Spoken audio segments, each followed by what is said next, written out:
Buenas tardes, amigas y amigos. Estamos en este programa para analizar las elecciones presidenciales de este año 2025. Este 30 de abril ya se inscribieron las primarias. Hay una sola primaria que es del oficialismo y también tenemos un calendario electoral bastante nutrido a lo largo del año, donde las elecciones primarias van a ser a finales de junio, luego las inscripciones de las candidaturas definitivas el 17 de agosto, y finalmente la primera vuelta presidencial en noviembre y la segunda vuelta presidencial en diciembre del año 2025.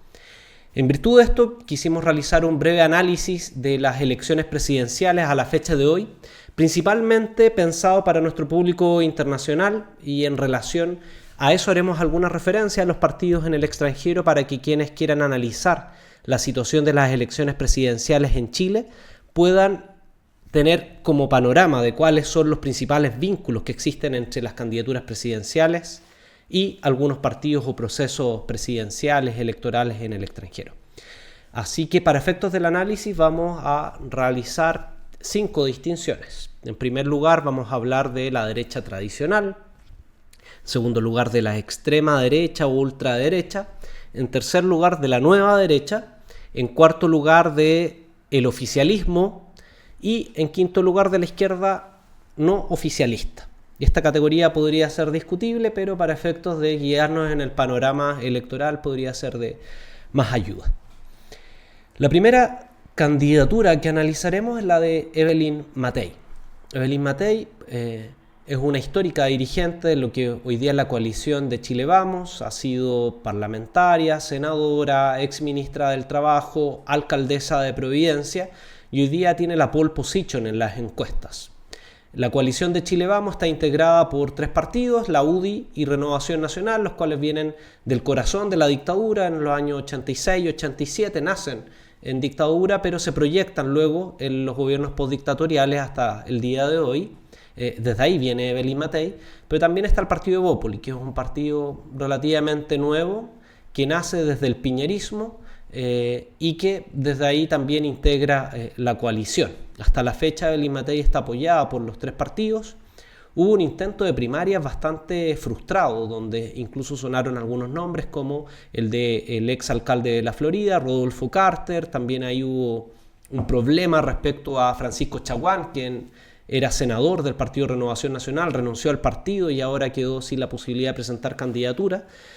Y también sonaba el senador Luciano Cruzcoque por parte de Evópoli. Ya es un hecho que no inscribieron una primaria, así que la alternativa de este sector sigue siendo Evelyn Matei, quien en las encuestas, dependiendo de la semana y de la encuesta, marca entre un 20 a un 30%, también dependiendo de la pregunta, y es quien está corriendo primera. Sin embargo, las últimas semanas ha tenido bastante problemas respecto a algunos elementos claves en la discusión política chilena, como es las violaciones a los derechos humanos durante la dictadura, donde hubo algunas palabras, y en la entrevista con Checho Irane donde relativizó y calificó como inevitable la muerte de algunas personas, los asesinatos más bien y desapariciones forzadas durante los años 73 y 74, que son los primeros años de la dictadura. Y luego también ha tenido problemas comunicacionales, dando señales equívocas, e incluso desde la ultraderecha la han cuestionado bastante al respecto a propósito de estas declaraciones. Aún así es la candidata que tiene mejor proyección y que, de no existir cambios radicales al panorama actual que vamos a analizar, debiese ser la próxima presidenta de Chile. Sin embargo, enfrenta un problema que está dado en torno a el potencial de crecimiento, porque a la derecha tiene a lo menos 3 candidaturas al día de hoy, donde le imposibilita crecer hacia este sector, y también hacia el centro, después de sus declaraciones sobre la dictadura, también lo tiene difícil, y sobre todo considerando de que Carolina Toá es una de las candidatas del oficialismo. Así que si bien marca primero por ahora, no tiene mucho espacio donde crecer. Aún así, las encuestas le dan la mejor posición en segunda vuelta, porque frente a cualquier candidato, ya sea de la ultraderecha o del oficialismo, tiene un resultado bastante amplio que torna en torno a los 10 puntos. Así que de pasar a segunda vuelta sería la candidata probable que gane las elecciones. Sin embargo, queda mucho camino por recorrer, y por lo general cuando uno habla de elecciones presidenciales hace referencia a una carrera de 400 metros planos, no una maratón. Por tanto, ser una candidata que ya lleva mucho tiempo proclamada como tal, igual ha generado un desgaste propio y que sus adversarios se lo han hecho saber. En esta coalición de Chile Vamos o de la derecha tradicional, también está la emergencia de lo que es el Partido Demócrata, quienes estarían cerrando un acuerdo parlamentario con Chile Vamos. Este es un sector que proviene de la democracia cristiana, que quiebra antes de la votación del plebiscito del primer borrador de la nueva Constitución, que se votó el 4 de septiembre del 2022, y que desde ahí ha tenido una deriva mucho más clara hacia esta derecha tradicional, que si uno en el panorama internacional lo quiere comparar, es mucho más similar a lo que es el Partido Popular en España. De hecho, hay un vínculo bastante amplio e incluso hay alianzas con algunos sectores de la CDU alemana, que a propósito de la elección del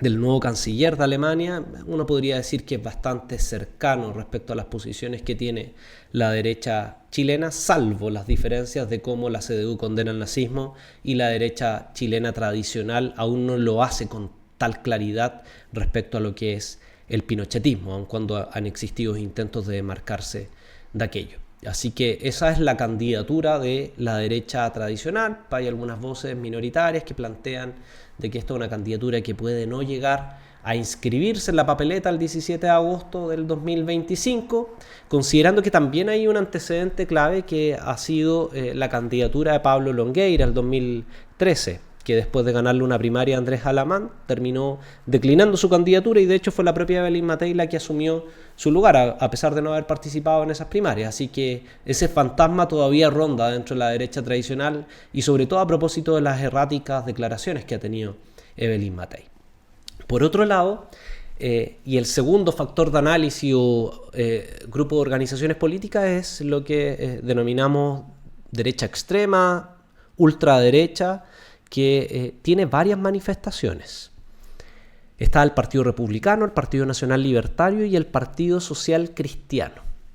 El candidato más consolidado dentro de este sector debido a su trayectoria, no así a lo que marcan las encuestas, es José Antonio Kast. Esta sería su tercera elección.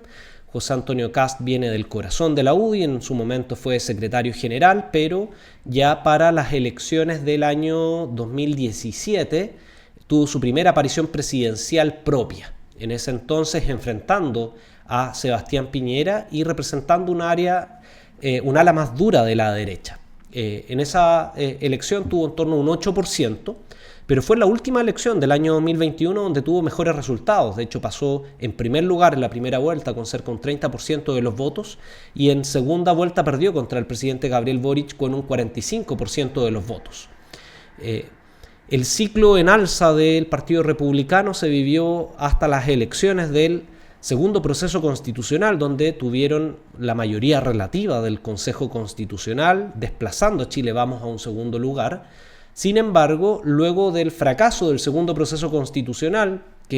donde perdieron en el plebiscito el 17 de diciembre del 2023, el Partido Republicano de alguna forma ha sido desplazado por otras organizaciones de la ultraderecha. Y actualmente José Antonio Kast, según las encuestas, está marcando tercero, está marcando cuarto, con aproximadamente entre un 10 a un 15% de los votos. No podemos decir a ciencia cierta cuál es el porcentaje real que tiene actualmente, pero sí hay una tendencia de que el liderazgo que gozaba en la ultraderecha por fuera de la derecha tradicional lo ha ido perdiendo precisamente en manos de su adversario, que viene a ser Johannes Kaiser. Johannes Kaiser es un candidato del Partido Nacional Libertario, de hecho crea este partido a propósito de un quiebre con el Partido Republicano que se agudiza sobre todo en el segundo proceso constitucional, donde Kaiser llama a rechazar, pero desde una posición de ultraderecha, a diferencia de los sectores oficialistas que también llamaron a rechazar ese borrador de nueva constitución. Y Johannes Kaiser es un free rider en términos institucionales. Este es su primer periodo parlamentario, donde fue electo por el Distrito 10 con aproximadamente un 5% de los votos, de hecho precisamente en la lista del Partido Republicano, y que ahora ha tenido un camino diferenciado al Partido Republicano, posicionándose como el segundo que más marcan las encuestas. Hay en algunas, como la encuesta de la Cosa Nostra, donde aparece mucho más cercano a la figura de Evelyn Matei en el segundo lugar, incluso a menos de 5 puntos de diferencia, lo que uno podría calificar como un empate técnico. Sin embargo, en el resto de encuestas, ya sea la CADEM, la encuesta de la Universidad del Desarrollo, la de Data Influye y otras más, la diferencia es un poco mayor respecto a Evelyn Matei y lo sitúan más bien compartiendo el segundo o tercer lugar con José Antonio Kast. Así que ahí claramente Kaiser es la figura que más se asemeja a lo que podría ser un Javier Milei. Es una candidatura mucho más ideológica, con un discurso mucho más similar al de Milei, en términos de la reducción del Estado, la reducción del presupuesto público, alguna postura que algunos califican como minarquistas, otros más bien hablan de anarcocapitalismo, pero que se reconoce en la candidatura de Milei. También los vínculos del hermano Axel Kaiser con lo que son las instituciones de apoyo al círculo de Javier Milei también demuestran ese vínculo mucho más estrecho, y pareciera ser que el comportamiento de los bots dentro de las redes sociales, principalmente de X, han demostrado de que los sectores que apoyan a Javier Milei también estarían apoyando a Kaiser por sobre Kast. Tanto Kaiser como Kast son similares en términos de la pertenencia a la internacional reaccionaria, a la internacional fascista o conservadora, como ha sido denominada en distintos medios de comunicación extranjeros, donde sitúan a la Conferencia Política de Acción Conservadora como una plataforma que agrupa a estos conservadores a lo largo del mundo, donde destacan Donald Trump como el principal agente, también a Bukele de El Salvador, a Abascal de Vox en España, y al propio Javier Milei en Argentina.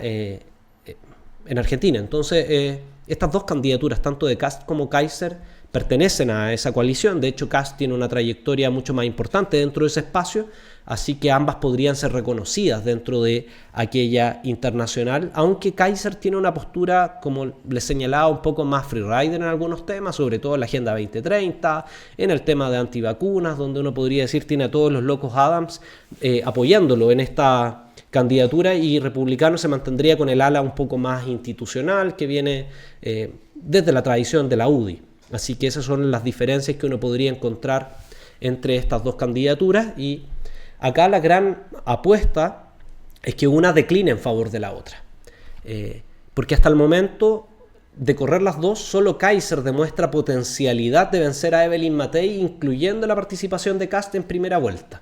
Sin embargo, Kast no logra acumular una potencialidad de votos que le permita destronar a Matei del primer lugar o del segundo lugar una vez que ya esté definida la candidatura de la primaria oficialista. Por tanto, se espera mucho, y eso solo se sabrá hasta el 17 de agosto, si es que no antes, si es que alguna de estas candidaturas logra declinar en favor de la que esté mejor posicionada, y eso podría significar alterar un poco lo que se espera en esta elección, tal como mencionaba a propósito del análisis de la candidatura de Evelyn Matei. En tercer lugar, y corriendo por el lado dentro de esta de esta extrema derecha, se encuentra la candidatura del Partido Social Cristiano.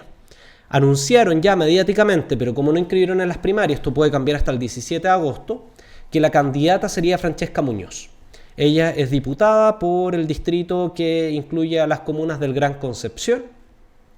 Además, es la esposa del alcalde de Concepción, que está en la zona donde está el núcleo del Partido Social Cristiano, que es un partido evangélico,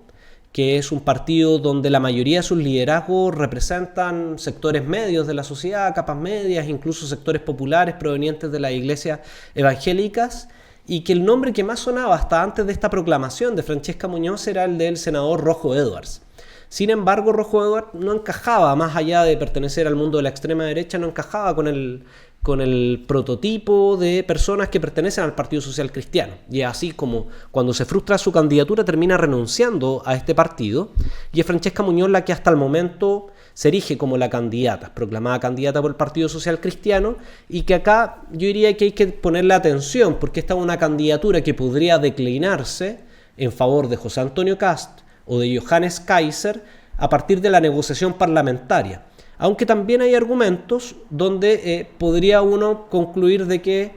el que Francesca Muñoz se presente a la primera vuelta de las elecciones presidenciales podría significar darle mayor tiraje a los candidatos del Partido Social Cristiano. Acá cabe mencionar de que a Francesca Muñoz aún le queda un periodo por tanto podría ir nuevamente de candidata a diputada, y en la región del Biobío el próximo año son las elecciones senatoriales, por tanto todavía podría aguantarse a tener ese liderazgo dentro del propio sector. Pero algo que se ha ido concluyendo en el último tiempo es que estos tres partidos conformarían una lista parlamentaria. Irían en conjunto, y eso sin lugar a dudas es una amenaza, sobre todo para Chile Vamos, puesto que podría ocurrir algo similar a lo que ocurrió en las elecciones del Consejo Constitucional, donde esta coalición se lleva el voto de derecha y el voto de Chile Vamos termina siendo mucho más reducido, sin potencial de crecimiento, entendiendo de que habrían candidaturas del mundo histórico de la concertación, y por otro lado estarían estas candidaturas desde la extrema derecha. Así que ese es un elemento importante a considerar respecto a los futuros movimientos que puedan existir dentro de la extrema derecha. Como tercera fuerza política que es parte de este análisis está lo que es el Partido de la Gente, que hemos denominado como Nueva Derecha. En esta Nueva Derecha, en un principio teníamos al Partido de la Gente, al Partido Movimiento Amarillos por Chile y el Partido Demócrata. Como ya les mencionaba, el Partido Demócrata pareciera ser que tomó la decisión de ir en conjunto a Chile Vamos, así que sale de esta posible alianza. El Partido Amarillos por Chile está en una tensión actual donde todavía no adoptan una definición, donde lo más probable es que se inclinen o por apoyar a Carolina Toá, entendiendo de que muchos de estos militantes fueron parte de gobiernos de la concertación junto a Carolina Toá, o que definitivamente crucen hacia el sector de la derecha tradicional y sean parte de una coalición con Chile Vamos, que es lo que han estado haciendo en los últimos 2 años y que también explica la emergencia de Amarillos por Chile como nuevo partido, luego de la experiencia de articulación que tuvieron con la derecha tradicional y con la extrema derecha, luego de las elecciones del plebiscito del año 2022 respecto al primer proceso constitucional, y que luego se replicó también en una votación a favor del segundo borrador de nueva constitución. Entonces ahí está pendiente lo que ocurra con Amarillos por Chile. Sin embargo, acá el partido de mayor interés de análisis es el Partido de la Gente, que nuevamente lleva a Franco Parisi como candidato. Esta es la tercera elección de Parisi. La primera fue en el año 2013, donde compitió en contra de Bachelet y salió en cuarto lugar, teniendo aproximadamente un 10% de los votos y erigiéndose como una sorpresa de esa elección también. Pero la elección más importante fue la última elección del año 2021, donde Franco Parisi logra tener el tercer lugar, a pesar de no realizar campaña en Chile, puesto que era un candidato que se encontraba en el extranjero, específicamente en Estados Unidos,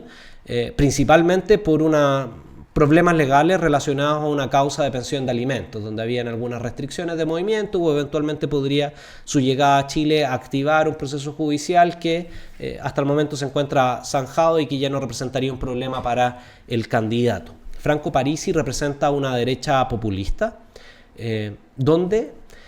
no tienen una gran filiación internacional, pero al menos en términos mediáticos ha tratado de transformar su candidatura en una copia de lo que realizó Javier Milei, tratando de incorporar a su hermana dentro de su comando, a pesar de que en las campañas presidenciales anteriores nadie la conocía, y también tratando de emular este discurso respecto a la motosierra, donde ha aparecido en algunos videos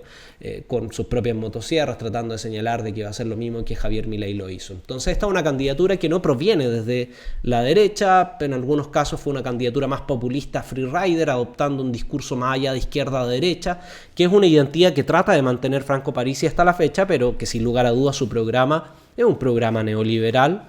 muy similar en términos discursivos, performáticos, incluso de propuesta a lo que está planteando Javier Milei, así que uno lo puede categorizar como una derecha populista, una nueva derecha que se distingue un poco de la extrema derecha y la derecha tradicional en algunos aspectos de su discurso, pero en materia del programa económico neoliberal no se aleja mucho de las otras dos referencias ya mencionadas. En esta elección Parisi no está marcando mucho.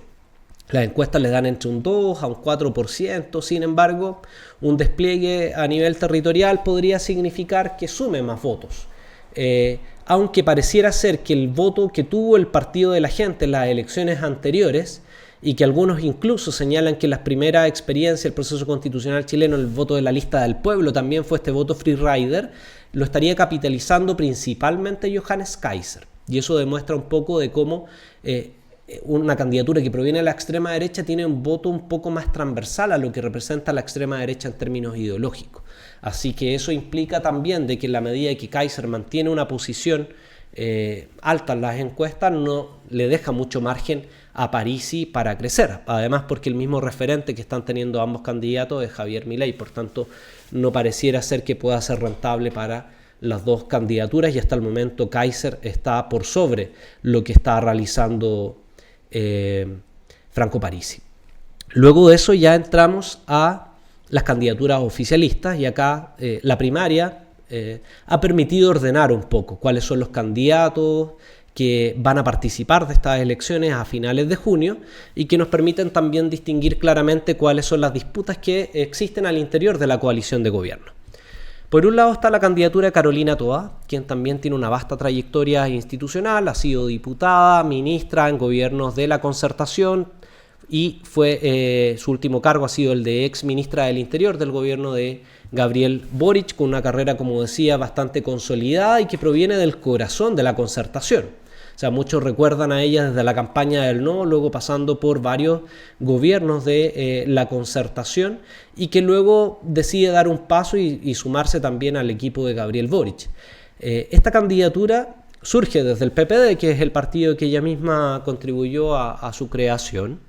pero que ha logrado, a pesar de algunas reticencias de algunos sectores, de lograr sumar al núcleo histórico de la Concertación, que son estos partidos de la Internacional Socialista, una perspectiva socialdemócrata, que algunos califican como progresismo neoliberal, donde se ve un programa económico que administra el neoliberalismo, pero en algunas materias de temas más valorativos, una apertura mayor en términos de derechos humanos, derechos sexuales y reproductivos y otras materias de esas características. Carolina Toá a la fecha cuenta con el apoyo del PPD, también del Partido Liberal, que declinó la candidatura de Vlado Mirosevic por apoyar a Carolina Toá, y donde Vlado probablemente vaya a disputar un escaño en el Senado por la circunscripción de la región de Arica y Parinacota. Luego también ha concitado el apoyo del Partido Radical, quienes en algún momento plantearon candidaturas propias del partido, estuvieron en conversaciones con Marco Enríquez Ominami, pero finalmente se declinaron por apoyar a Carolina Toá y no a Paulina Bodanovich, en virtud de los resultados de las encuestas, donde marcaba mucho más Toá que Bodanovich. Y finalmente, el último partido que se sumó días previos a la elección de la primaria fue el Partido Socialista, quienes habían proclamado por unanimidad la candidatura a Paulina Bodanovich, presidenta del partido y también senadora, quien asumió una vez de que Álvaro Elizalde decidió abandonar el Senado para ser ministro del gobierno de Gabriel Boric, y que luego de menos de 2 semanas declinó su candidatura. Y el Comité Central del Partido Socialista decidió apoyar a Carolina Toá. Hay algunas voces críticas que se están desmarcando del apoyo a Carolina Toá, sin embargo, uno podría decir que gran parte del mundo del Partido Socialista hoy día está firme con la candidatura de Carolina Toá, y eso logra darle una cierta consistencia a lo que se ha denominado en los últimos años como socialismo democrático, que, como les decía, es el corazón de la Concertación, y que el único cabo suelto que está quedando es el apoyo de la democracia cristiana. Este día sábado 3 de mayo, el Tribunal Supremo señaló que el acuerdo adoptado por la Junta Nacional de la Democracia Cristiana, donde proclamaba como candidato presidencial a Alberto Undurraga, que es el presidente del partido, quedaba sin efecto, porque el mandato incluía la inscripción en una primaria. Y como no se inscribió en la primaria, de alguna forma decidieron no seguir adelante con la candidatura. Esta decisión puede ser revisada en una nueva Junta Nacional, y la Junta Nacional podría proclamar nuevamente a Alberto Undurraga, pero pareciera ser que la correlación de fuerza, sobre todo a nivel de aquellas figuras públicas de la democracia cristiana, principalmente sus 3 senadores, donde están Flores, Buenchumilla, Proboste, y también de algunos alcaldes, donde destaca la figura de Claudia Pizarro, serían proclives a apoyar a Carolina Toá y sumarse a esa campaña, sobre todo pensando en la supervivencia del partido, dado que en las próximas elecciones necesita tener por lo menos 8 parlamentarios o a lo menos el 5% de los votos, cuestión que ven bastante difícil si es que la democracia cristiana decidiera llevar un camino solitario, lo cual es mucho más probable si es que logra negociar con los partidos del socialismo democrático, privilegiar a ciertas candidaturas para efectos de lograr con los requisitos legales que le permitan mantener la legalidad del partido. Así que uno podría decir que a la fecha actual, luego de esta bajada por el Tribunal Supremo de la candidatura de Undurraga, es bastante probable que la ADC también se sume a la campaña de Carolina Toá, consolidando un sector que según las encuestas marca en promedio el 40% en la primaria oficialista. Todavía en las elecciones, o sea, las encuestas que llevan a primera vuelta, como todavía están las candidaturas desagregadas del oficialismo, marca mucho menos, en algunas un 10, en otras llega hasta el 18%, pero pareciera ser que una vez que se defina la candidatura oficialista por la primaria, esa candidatura debiese partir desde un 30%, que es el apoyo que tiene Gabriel Boric en la mayoría de las encuestas, y con un potencial crecimiento en primera vuelta de hasta un 40%. Y eso es lo que marca Carolina Toá en las distintas encuestas. En segundo lugar está la candidatura del Partido Comunista, que es la candidatura de Janet Jara, quien tiene una trayectoria en los gobiernos de la Concertación, fue dirigente estudiantil en la FEUSACH en los años 90 y que luego tuvo participación en el gobierno de Michelle Bachelet, en el segundo gobierno, donde el PC fue parte de ese gobierno, de la nueva mayoría, y también recientemente era ministra del Trabajo, donde se le atribuyen algunos logros en materia de 40 horas y la propia reforma de pensiones. Acá cabe mencionar de que el Partido Comunista no llegó con tanta potencia a esa definición presidencial, entendiendo que a lo menos habían dos sectores, uno que pujaba por una candidatura un poco más de izquierda, desmarcándose de lo que ha sido el gobierno de Gabriel Boric, que representaba de mejor forma a Daniel Jadue, quien actualmente enfrenta un proceso de lawfare o de juicio político respecto a su gestión en la Asociación de Farmacias Municipales de Chile, y que concita a un sector importante de la militancia del Partido Comunista. Y por otro lado está la candidatura de Janet Jara, que son los sectores que uno podría decir que defienden con más ahínco el gobierno de Boric y también la gestión de la cual han sido parte con varias figuras, como los ministros de Educación o actualmente el ministro de Justicia. Así es que no obstante lo anterior y esa división que existía antes del nombramiento, lo que uno ha podido ver en redes sociales a lo menos es que todo el partido se ha puesto detrás de la candidatura de Jara, más allá de si representa o no las sensibilidades de todo el partido, y eso le genera una potencialidad dentro del voto de organizaciones sociales y políticas de izquierda que de alguna forma han secundado a Janet Jara dentro de los partidos institucionales hasta el momento. Solo Acción Humanista la ha proclamado también como candidata presidencial, pero uno esperaría de que el mundo más social lograra apoyar a Janet Jara y como un reconocimiento a la trayectoria que tiene el Partido Comunista dentro de estas organizaciones. No obstante, aun cuando algunos quieren atribuirle un liderazgo similar al de Michelle Bachelet, pareciera que no logra concitar un apoyo similar al que tuvo Bachelet en su momento, que era mucho más transversal y lograba escapar a el partido que la nominó como candidata. Como tercera candidatura de este sector oficialista está la candidatura de Gonzalo Vinter, que viene del Frente Amplio, que es el partido del presidente Gabriel Boric. Y esta candidatura logra movilizar a las bases del Frente Amplio. Sobre todo el potencial de crecimiento de la candidatura de Gonzalo Vinter radica en la juventud, donde las encuestas se ha demostrado que es el candidato que tiene más apoyo en los sectores juveniles de menos de 25, menos de 30 años, dependiendo de la metodología de la encuesta, y también tiene un apoyo bastante amplio en las mujeres, sobre todo aquellas que se identifican con el movimiento feminista. Así que ahí hay un potencial de crecimiento para el candidato Gonzalo Vinter, que dependiendo de las encuestas tiene posibilidad o potencialidades de enfrentar a la candidatura de Carolina Toá, y que va a depender principalmente de cuántas personas logren participar de la primaria presidencial en junio. Y en cuarto lugar está la candidatura de Jaime Mulet, quien es dirigente de la Federación Regionalista Verde Social, y también inscribió su candidatura a las primarias. La Federación Regionalista Verde Social tiene una participación menor en el gobierno. Actualmente solo tienen al ministro de Agricultura como uno de los liderazgos visibles del partido dentro de la coalición. En algún momento se especuló si es que el partido llegaba por fuera a las elecciones presidenciales. Sin embargo, dada la inscripción, el partido quedó amarrado respecto al pacto, a lo menos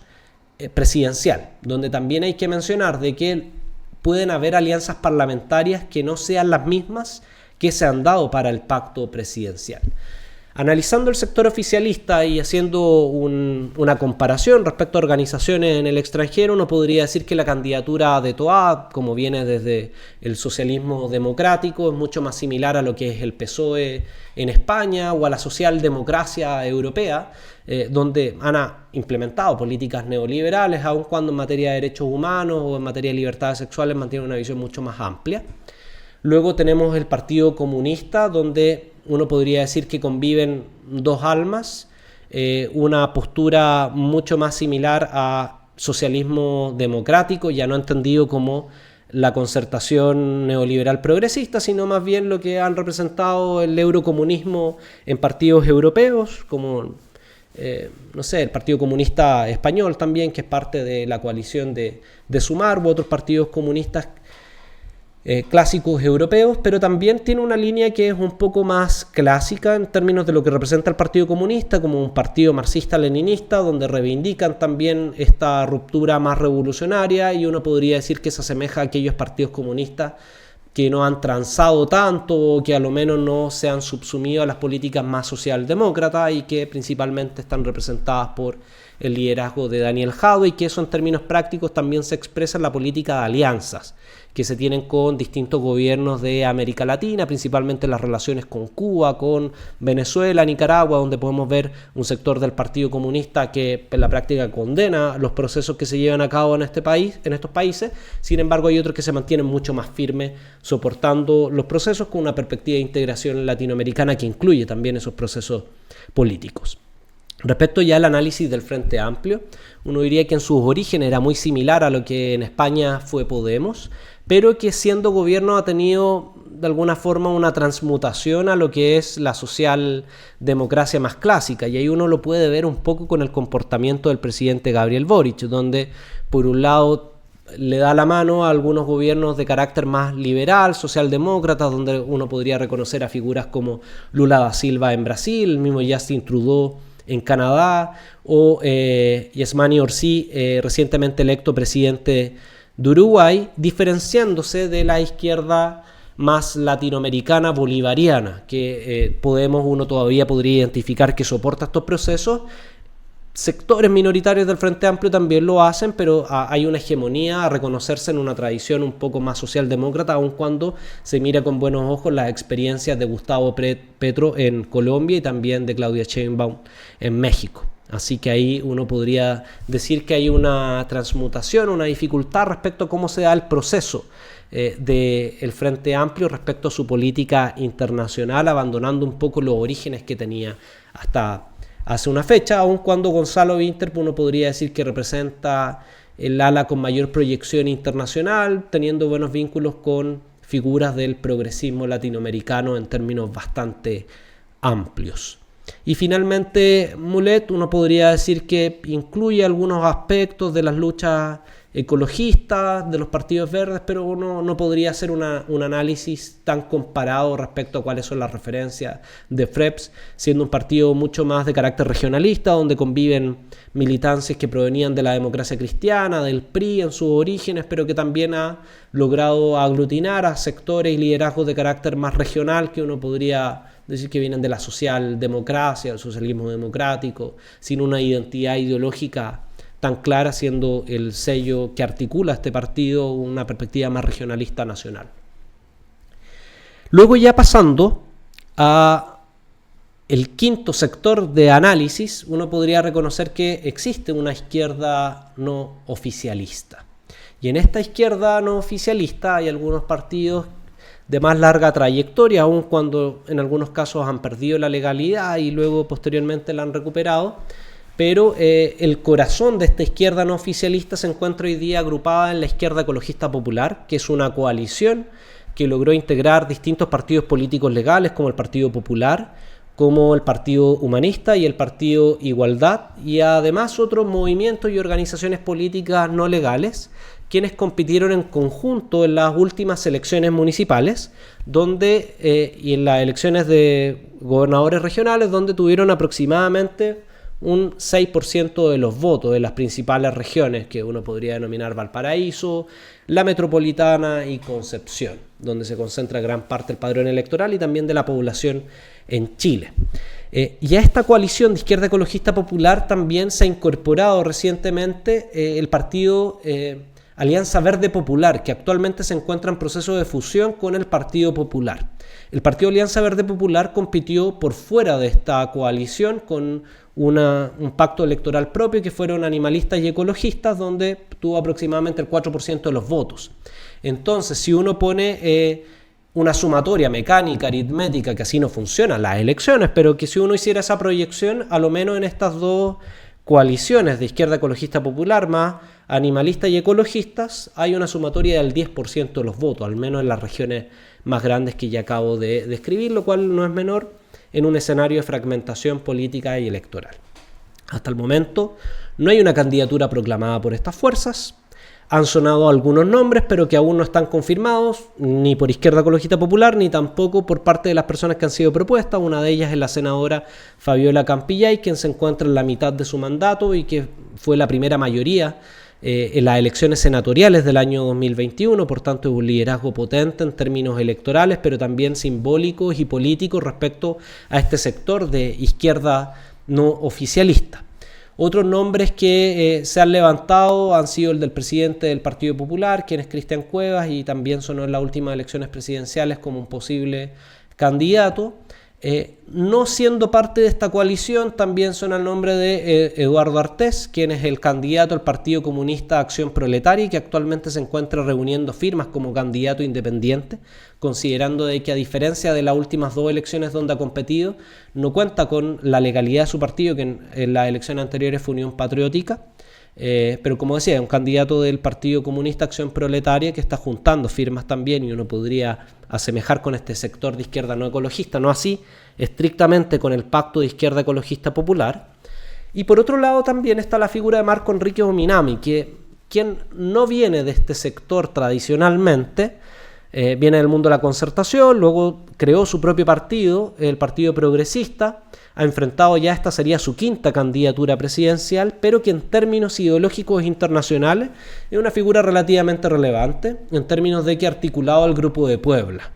que también es un grupo bastante transversal de los progresismos latinoamericanos, donde hay figuras mucho más cercanas a las experiencias bolivarianas y otras más bien a los sectores progresistas, incluso incluyendo a partidos sociales demócratas de la región.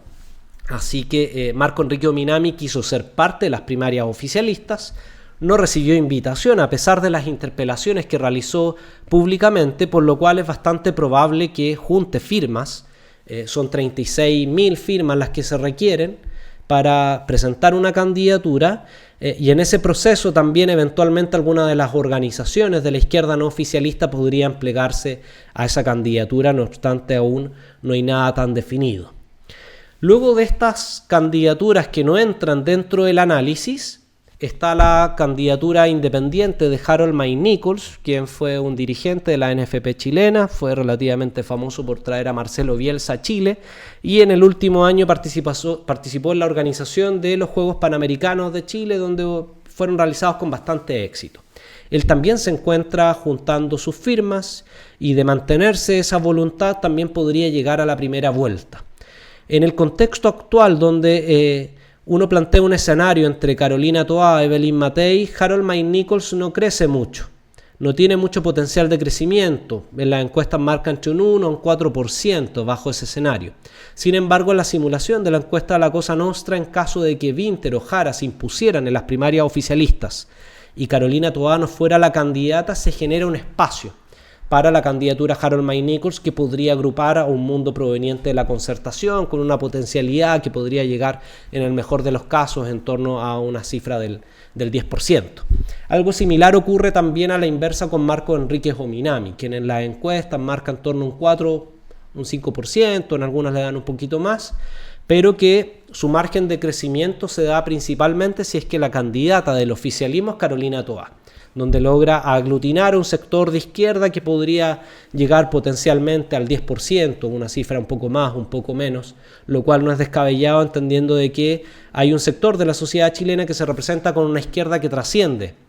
al gobierno. Así que ese es el análisis del panorama general que nos encontramos actualmente en la fecha de la inscripción de las primarias presidenciales. Esto puede cambiar toda vez de que las candidaturas pueden proclamar a nuevos candidatos, pueden cambiar a los candidatos que ya han sido proclamados, y esto lo vamos a saber con certeza el 17 de agosto, que es la fecha en que se inscriben las candidaturas a primera vuelta. Pero a lo menos podríamos vislumbrar dos escenarios que se van prefigurando.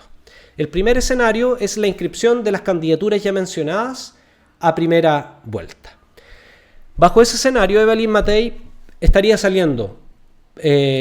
sería una candidata a la segunda vuelta. En algunas encuestas iría detrás de la candidatura del oficialismo, en otras aparece como primera opción, pero Evelyn Matei se estaría imponiendo a las candidaturas de la extrema derecha, que hasta el momento van divididas.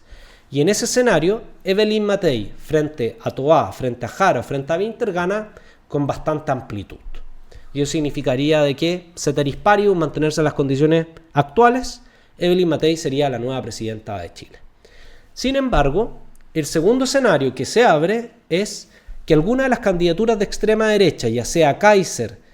decline su candidatura en favor de Kast, o Kast decline su candidatura en favor de Kaiser, el escenario se altera completamente, donde esta candidatura de extrema derecha con el apoyo de su adversario pasaría a destronar a Evelyn Matei en la primera vuelta, dejándola fuera, entendiendo que las fuerzas del oficialismo llegarían con un 30% más a esa primera vuelta, y ahí es donde se produce el panorama que yo diría es más atractivo en términos electorales por la incertidumbre que genera. En un escenario donde Toá es la candidata del oficialismo, se impone con relativa facilidad frente a la candidatura de Kaiser y de forma un poco más estrecha con la candidatura de Kast. Y en el caso de que en las primarias del oficialismo triunfe Janet Jara del Partido Comunista o bien Gonzalo Winter del Frente Amplio, la relación es mucho más estrecha, aun cuando al momento actual las candidaturas de derecha estarían levemente por sobre las candidaturas de Winter o Jara, pero eso es una cuestión que podría cambiar en el escenario, abriendo el escenario electoral, donde, si uno hablaba hasta hace unos meses, se daba por hecho de que la derecha tendría la nueva presidencia, pero que bajo estos supuestos podría ser que no ganen las elecciones. Así que en futuros programas esperamos seguir analizando el panorama electoral y plantear análisis concretos respecto a las candidaturas, los perfiles que representan y también dando detalles respecto a los programas. Así que esperamos que este primer programa y análisis haya cumplido su objetivo de situarnos en el panorama de las elecciones presidenciales bajo una perspectiva de comparación con lo que ocurre con experiencias similares en otros gobiernos o en otros procesos de articulación política. Así que soy Javier Pineda, director del Ciudadano, y nos vemos hasta un próximo programa.